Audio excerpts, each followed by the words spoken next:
تمام تعریف اللہ کے لیے ہے جو غالب، بہت علم والا، بادشاہ، نہایت پاک اور سلامتی والا ہے۔ ہم اس کی حمد کرتے ہیں کہ اس نے ہمیں دین اسلام کی ہدایت دی، اسے 5 عظیم ارکان پر قائم فرمایا، اور میں گواہی دیتا ہوں کہ اللہ کے سوا کوئی معبود برحق نہیں، وہ صاحب عظمت و کرم ہے، اور میں گواہی دیتا ہوں کہ محمد اللہ کے بندے اور اس کے رسول ہیں۔ ان پر، ان کے آل و اصحاب پر اور ان کے نیکوکار اور نشان راہ پیروکاروں پر بہترین درود و سلام ہو۔ اما بعد، مومنو، اللہ کے احکام کو بجا لا کر اور اس کی منع کردہ چیزوں سے بچ کر اس کا تقوی اختیار کرو۔ اللہ متقی لوگوں سے محبت کرتا ہے، اور انجام کار تقوی والوں کا ہی ہے۔ تقوی دنیا و آخرت میں بھلائی کا سبب ہے۔ اللہ نے فرمایا، تقوی والوں کے لیے ان کے رب تعالیٰ کے پاس جنتیں ہیں جن کے نیچے نہریں بہہ رہی ہیں، جن میں وہ ہمیشہ رہیں گے، اور پاکیزہ بیویاں، اور اللہ تعالیٰ کی رضامندی ہے، اور اللہ بندوں کو دیکھ رہا ہے۔ اللہ سبحانہ نے فرمایا، اور اگر ان بستیوں کے رہنے والوں ایمان لے آتے اور پرہیزگاری اختیار کرتے تو ہم ان پر آسمان اور زمین کی برکتیں کھول دیتے۔ حاجیوں کو تقوی کا حکم دیتے ہوئے مخاطب کر کے فرمایا، اور اپنے ساتھ توشہ راہ لے لیا کرو، سب سے بہتر توشہ اللہ تعالیٰ کا تقوی ہے، اے عقل مندو، مجھ سے ڈرتے رہا کرو۔ تمام مخلوقات کو تقوی کی بنیاد پر تعاون کرنے کا حکم دیا اور فرمایا، نیکی اور پرہیزگاری میں ایک دوسرے کی امداد کرتے رہو، اور گناہ اور ظلم و زیادتی میں مدد نہ کرو، اللہ سے ڈرتے رہو، بے شک اللہ سخت سزا دینے والا ہے۔ تقوی یہ ہے کہ بندہ اللہ کے عذاب سے ڈر کر اور اس کے اچھے ثواب کی امید رکھ کر اس کے دین کو مضبوطی سے تھامے، اس کی شریعت پر عمل کرے، اس دین کو مضبوطی سے تھامے جسے اللہ نے آج کے دن مکمل فرمایا تھا جب اللہ کا یہ فرمان نازل ہوا، آج میں نے تمہارا دین مکمل کر دیا، اپنی نعمت تم پر پوری کر دی، تمہارے لیے اسلام کو دین کے طور پر پسند کر لیا۔ دین اسلام کے 3 درجات ہیں، جن میں سب سے اعلیٰ درجہ احسان کا ہے، جس کی تشریح نبی صلی اللہ علیہ وسلم نے اپنے اس قول سے فرمائی، احسان یہ ہے کہ تم اللہ کی عبادت اس طرح کرو گویا تم اسے دیکھ رہے ہو، اور اگر تم اسے نہیں دیکھ سکتے تو یقیناً وہ تمہیں دیکھ رہا ہے۔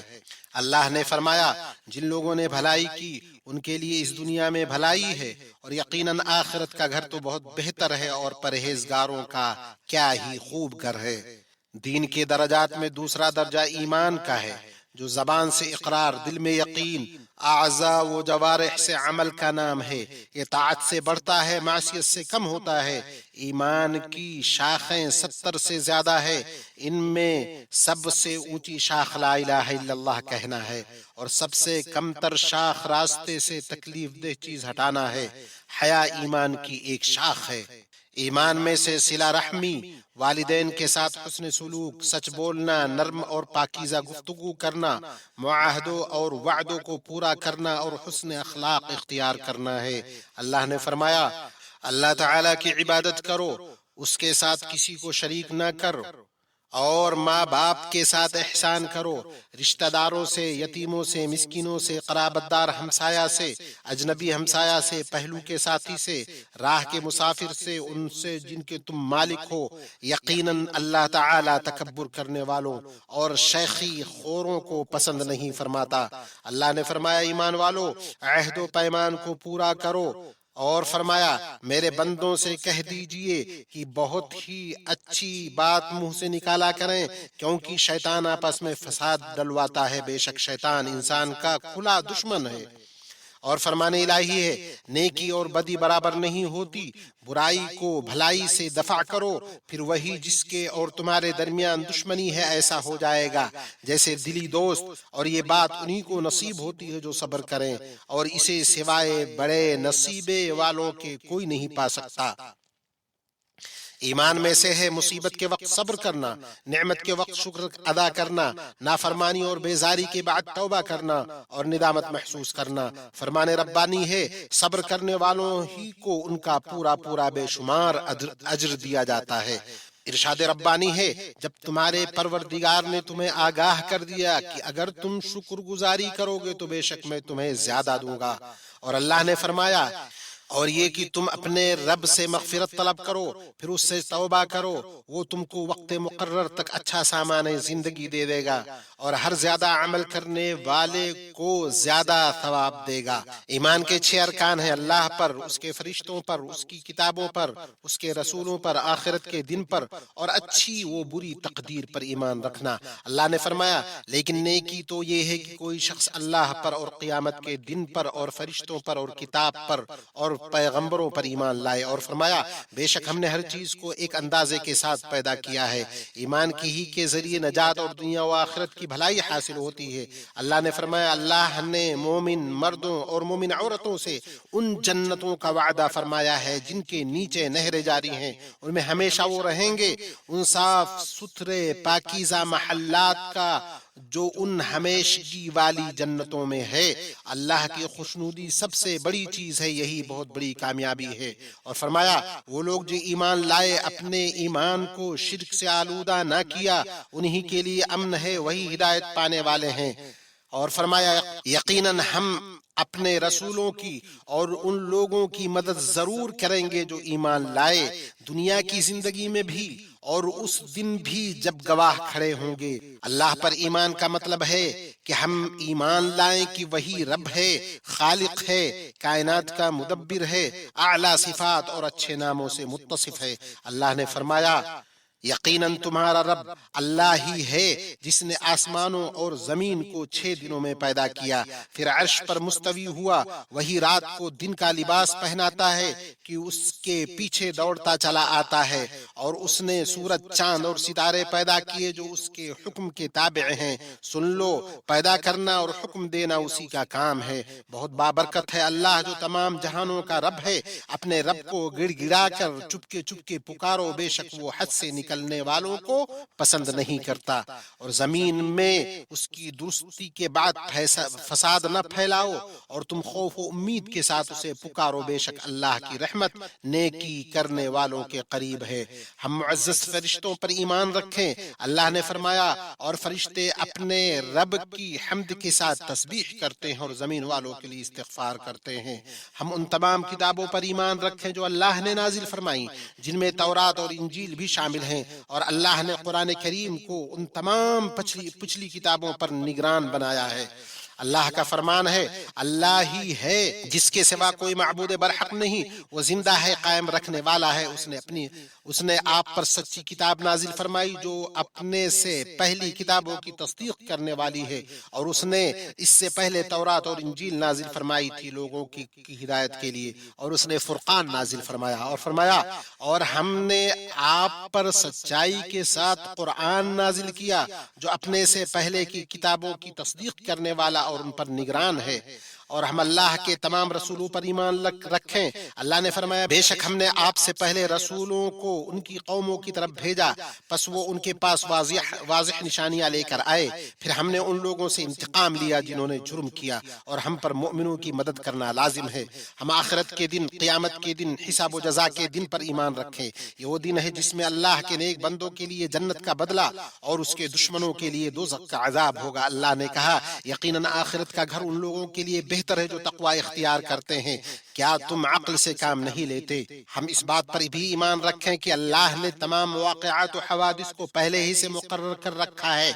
اور سبھی چیزوں کو لوح محفوظ میں لکھ دیا۔ اللہ نے ان سبھی کا ارادہ کیا اور ان کی تخلیق فرمائی۔ اللہ نے فرمایا یہی اللہ کی سنت پہلے کے لوگوں میں بھی رہی ہے۔ اللہ کا حکم ایک قطعی طے شدہ فیصلہ ہوتا ہے، اور فرمایا بے شک اللہ اپنے حکم کو نافذ کر کے رہتا ہے۔ یقیناً اللہ نے ہر چیز کے لیے ایک تقدیر مقرر کر رکھی ہے۔ نبی اکرم صلی اللہ علیہ وسلم نے اسلام کی تعریف یوں کی، اسلام یہ ہے کہ تم گواہی دو کہ اللہ کے سوا کوئی حقیقی معبود نہیں اور محمد الرسول اللہ اللہ کے رسول ہیں، نماز قائم کرو، زکوٰۃ دو، رمضان کے روزے رکھو، اگر استطاعت ہو تو بیت اللہ کا حج کرو۔ لا الہ الا اللہ کی گواہی کا مطلب کہ عبادت صرف اللہ کا حق ہے، اس پاک ذات کے سوا کسی اور کی عبادت نہیں کی جائے گی، چاہے وہ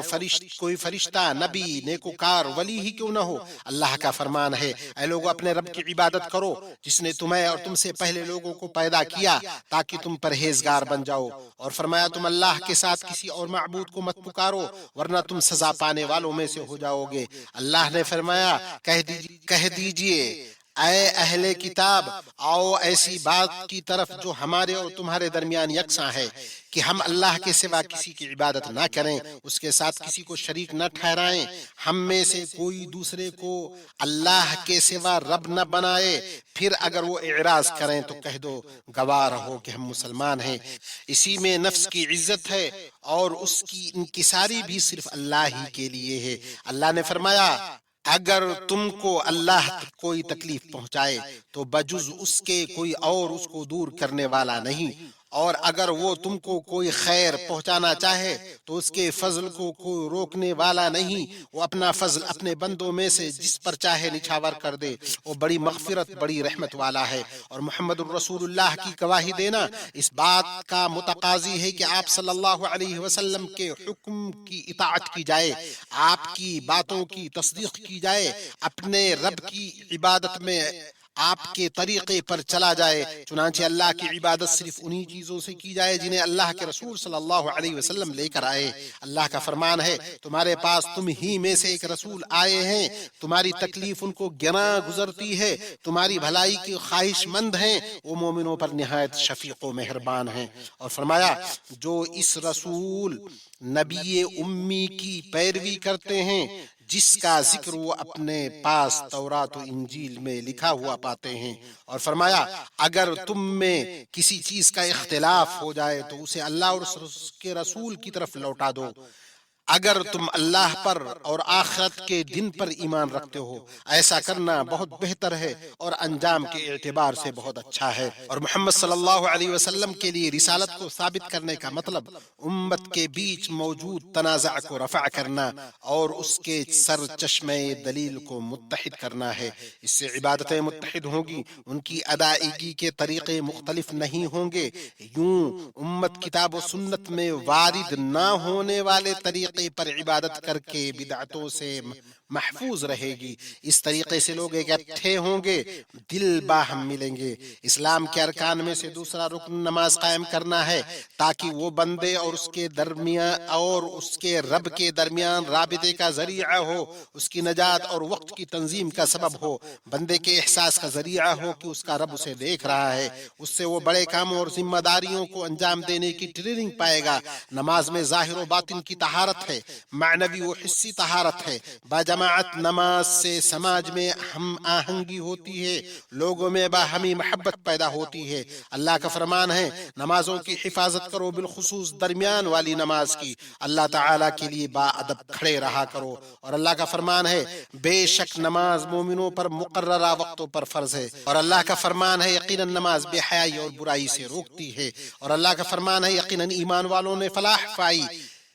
جو اپنی نماز میں خشوع کرتے ہیں۔ اور اللہ کا فرمان ہے، ایمان والو جب تم نماز کے لیے کھڑے ہو تو اپنے منہ کو، اپنے ہاتھوں کو کوہنیوں سمیت دھو لو، اپنے سروں کا مسح کرو، اپنے پاؤں کو ٹخنوں سمیت دھو لو، اور اگر تم جنابت کی حالت میں ہو تو غسل کر لو۔ اور فرمایا، دن کے دونوں سروں میں نماز قائم کرو، رات کی کئی ساعتوں میں بھی، یقیناً نیکیاں برائیوں کو دور کر دیتی ہیں۔ یہ نصیحت ہے، نصیحت پکڑنے والوں کے لیے۔ اسلام کے ارکان میں سے ہے کہ جو مال انسان کماتا ہے اس میں سے ایک حصہ مخصوص مصارف میں زکوٰۃ دینا، جس سے معاشرے کو نفع ہوگا، معیشت کی رفتار بڑھے گی، بخیلی، کنجوسی، انانیت سے نفس پاک ہوں گے، خرچ کرنے اور نوازنے پر نفس کی ٹریننگ ہوگی، اس سے ضرورت مندوں کی خبرگیری ہوتی رہے گی، سماجی رشتے مضبوط ہوتے رہیں گے، افراد جو معاشرے کے افراد باہم ایک دوسرے سے جڑتے رہیں گے، جس سے محبت پیدا ہوگی، الفت پنپے گی، سماجی ہم آہنگی حاصل ہوگی۔ اللہ کا فرمان ہے زکوٰۃ دیتے رہا کرو، اور جو کچھ بھلائی تم اپنے لیے آگے بھیجو گے سب کچھ اللہ کے پاس پالو گے، بے شک اللہ تعالیٰ تمہارے اعمال کو خوب دیکھ رہا ہے۔ اور اللہ کا فرمان ہے میری رحمت تمام چیزوں کو گھیری ہوئی ہے، تو وہ رحمت ان لوگوں کے نام ضرور لکھ دوں گا جو اللہ سے ڈرتے ہیں اور زکوٰۃ دیتے ہیں اور جو ہماری آیتوں پر ایمان لاتے ہیں۔ اور اللہ کا فرمان ہے آپ ان کے مالوں میں سے صدقہ لے لیجئے جس کے ذریعے آپ ان کو پاک و صاف کر دیں۔ اللہ کا فرمان ہے صدقے صرف فقیروں کے لیے ہیں، مسکینوں کے لیے، ان کے اصول کرنے والوں کے لیے، ان کے لیے جن کے دل اسلام کی طرف مائل ہوں، اور گردن چھڑانے میں، اور قرض داروں کے لیے، اور اللہ کی راہ میں، اور راہ رو مسافروں کے لیے فرض ہے اللہ کی طرف سے، اور اللہ علم و حکمت والا ہے۔ اور چوتھا رکن ماہ رمضان کے روزے ہیں، جن سے صبر، شہوتوں سے لڑنے، مسکینوں کی ضرورت کے احساس کا نفسوں کو عادی بنایا جاتا ہے، ان کی تربیت کی جاتی ہے، بری عادتوں سے نکلیں، ان سے دل میں دنیا کی محبت کا غلبہ کم ہو جاتا ہے، ان میں تواضع اور جسموں کی صحت ہے۔ اللہ کا فرمان ہے اے ایمان والو تم پر روزے رکھنا فرض کیا گیا جس طرح تم سے پہلے لوگوں پر فرض کیے گئے تھے، تاکہ تم تقوی اختیار کرو۔ گنتی کے چند ہی دن ہیں، لیکن تم میں سے جو شخص بیمار ہو یا سفر میں ہو تو وہ اور دنوں میں گنتی کو پورا کر لے۔ پھر فرمایا ماہ رمضان وہ ہے جس میں قرآن اتارا گیا، جو لوگوں کو ہدایت کرنے والا ہے، اور جس میں ہدایت کی اور حق و باطل کی تمیز کی نشانیاں ہیں۔ تم میں سے جو شخص اس مہینہ کو پائے اسے روزہ رکھنا چاہیے، ہاں جو بیمار ہو یا مسافر ہو اسے دوسرے دنوں میں یہ گنتی پوری کرنی چاہیے۔ اللہ تعالیٰ کا ارادہ تمہارے ساتھ آسانی کا ہے، سختی کا نہیں۔ وہ چاہتا ہے کہ تم گنتی پوری کر لو اور اللہ کی دی ہوئی ہدایت پر اس کی بڑائیاں بیان کرو اور اس کا شکر کرو۔ پانچواں رکن حج ہے۔ اللہ نے اپنے گھر کے حاجیوں کو اس کے مناسک ادا کرنے کی توفیق بخشی۔ حج آخرت کی یاد دہانی کراتا ہے، دلوں میں رب اور اس کے احکام کی تعظیم راسخ کرتا ہے، ساتھ ہی انہیں تسلیم و رضا مندی کے ساتھ قبول کرنے کی تعلیم دیتا ہے۔ حج میں جماعت کے ساتھ ہم آہنگ ہوا جاتا ہے، قربانی، نذر،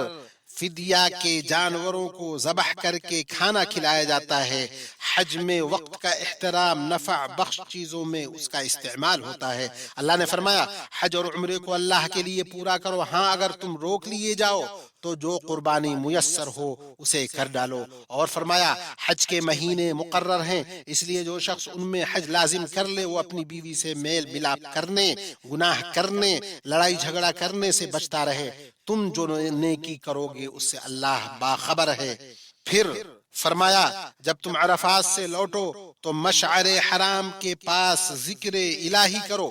اور اس کا ذکر کرو جیسے کہ اس نے تمہیں ہدایت دی، حالانکہ تم اس سے پہلے راہ بھولے ہوئے تھے۔ بیت اللہ کے حاجیوں، مملکت سعودی عرب کی قیادت حرمین شریفین اور مشاعر مقدسہ کی تعمیر پر جو بھرپور توجہ اور اہتمام کر رہی ہے، اور خدمات اور سلامتی کے ذمہ دار اداروں کے ذریعے بیت اللہ کے حاجیوں کی جو زبردست دیکھ بھال کر رہی ہے، اس کی بدولت حاجی سلامتی، اطمینان، آسانی کے ساتھ اپنے مناسک اور شعائر کی ادائیگی کر پاتا ہے۔ مسلمان پر واجب ہے کہ حج کے نظم و ضبط کو قائم کرنے والے نظاموں اور تعلیم و ہدایت کی پابندی کرے۔ یہ شریعت کے مقاصد کی تکمیل کا حصہ اور ایسا دینی و اخلاقی فریضہ اور تہذیبی طرز عمل ہے جو تعاون اور نظم و ضبط کو اجاگر کرتا ہے اور حاجیوں کی رواں نقل و حرکت اور بغیر پریشانی و تکلیف کے آسانی کے ساتھ مناسک کی ادائیگی کو یقینی بناتا ہے۔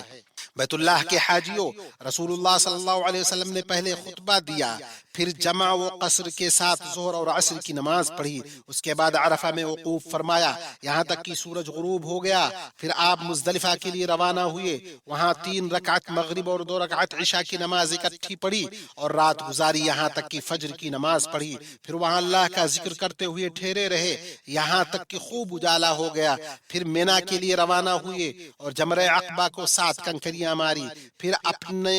قربانی کے جانور ذبح کیے، اپنا سر منڈوانے کے بعد پہلے مرحلے کے لیے حلال ہو گئے، پھر کعبہ شریف گئے اور اس کے ساتھ چکر لگا کر طواف افاضہ کیا، پھر آپ مینا واپس آ گئے جہاں آپ نے تشریق کے 3 دن رات گزاری اور جمرات کو کنکریاں ماری۔ آپ ہر دن 21 کنکریاں مارتے، پہلے جمرہ صغریٰ کو پھر جمرہ وسطیٰ کو کنکری مارتے اور ان دونوں کو کنکری مارنے کے بعد دعا کرتے، پھر جمرہ عقبہ کو کنکری مارتے۔ آپ نے 2 دن میں جلدی نکلنے کی اجازت دی۔ فرمان الہی ہے جب تم ارکان حج ادا کر چکو تو اللہ کا ذکر کرو جس طرح تم اپنے باپ دادوں کا ذکر کیا کرتے تھے، بلکہ اس سے بھی زیادہ۔ بعض لوگ وہ بھی ہیں جو کہتے ہیں اے ہمارے رب ہمیں دنیا میں دے، ایسے لوگوں کا آخرت میں کوئی حصہ نہیں، اور بعض لوگ وہ بھی ہیں جو کہتے ہیں اے ہمارے رب ہمیں دنیا میں نیکی دے اور آخرت میں بھلائی عطا فرما، ہمیں جہنم کے عذاب سے بچا۔ یہ وہ لوگ ہیں جن کے لیے ان کے اعمال کا حصہ ہے اور اللہ تعالی جلد حساب لینے والا ہے۔ اور اللہ تعالی کی یاد گنتی کے چند دنوں یعنی ایام تشریق میں کرو، 2 دن کی جلدی کرنے والوں پر بھی کوئی گناہ نہیں اور جو پیچھے رہ جائے اس پر بھی کوئی گناہ نہیں، یہ پرہیزگار کے لیے ہے۔ اللہ تعالیٰ سے ڈرتے رہو، جان رکھو کہ تم سب اسی کی طرف جمع کیے جاؤ گے۔ بیت اللہ کے حاجیوں، تمہارا آج کا دن بڑی فضیلتوں والا ہے جس میں اللہ گردنوں کو جہنم سے آزاد کرتا ہے، قریب ہوتا ہے، اہل موقف کو لے کر فرشتوں پر فخر کرتا ہے، اس لیے تم بکثرت اللہ کی تعریف اور ذکر کرو، اس سے دعائیں کرو، یقیناً یہ دعاؤں کی قبولیت کے مقامات میں سے ہے۔ اللہ نے فرمایا